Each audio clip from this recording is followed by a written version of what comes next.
মাতৃ দীৰ্ঘৰ পাছত আমি মানে তেখেতসকলৰ স্মৃতিত এই অঞ্চলৰ শিশুসকলক আমি এটা আগবঢ়াই নিয়াৰ ইচ্ছা কৰিছিলোঁ আৰু সেয়েহে আমি 2016 চনৰ পৰা আজিলৈকে আমাৰ নিজৰ একক হিচাপে আমি প্ৰচেষ্টা হিচাপে আমি এই স্কুলখন গঢ়ি উঠাইছোঁ আৰু ইয়াৰ পাছত আমি ল'ৰা ছোৱালীৰ পৰীক্ষাও দিয়াৰ ব্যৱস্থাটো কৰিছোঁ, চৰকাৰৰ স্বীকৃতি আনিছোঁ। আমি এই অঞ্চলত মোৰ এটাই উদ্দেশ্য,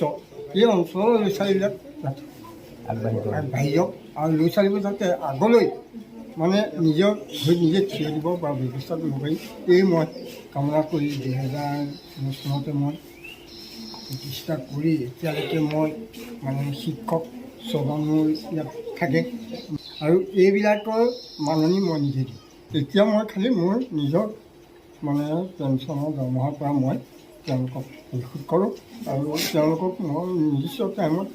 দিওঁ, তেওঁলোকে মোক খুজিবলগীয়া হোৱা নাই আৰু সেইমতে মই এতিয়ালৈকে এইটো চলাই আছোঁ আৰু যিমান দিন পাৰিম ভগৱানে দিয়ালৈকে আমি এই প্ৰচেছটো চলাই যাম। মোৰ নিজৰ চোতালতে মই ইয়াতে যোৱাবাৰ আগত ৰাভা দিৱস পাতিছোঁ, তাৰপিছত মানে সংস্কৃতি সন্ধিয়া পাতিছোঁ, তাৰপিছত আকৌ ইয়াতে মই মানে এই ৰভাৰ তলতে এই চালি তলতে মই এই স্কুলৰ কাৰণে এই চালিখন দি লৈছোঁ। ইয়াত মোৰ অন্য কথা নাই, স্কুলৰ ল'ৰা ছোৱালীবিলাক মানে সুবিধাৰ কাৰণে মই ইয়াত চালিখন দি লৈছোঁ আৰু মানে পদ্মপুৰ তাঁতিবাহাৰ পৰা ধৰি ডেৰগাঁৱৰ পৰা ধৰি এনেকৈ ল'ৰা ছোৱালী ইয়াত আছে, গতিকে আমি তেওঁলোকক কোনো হেৰি কৰা নাই,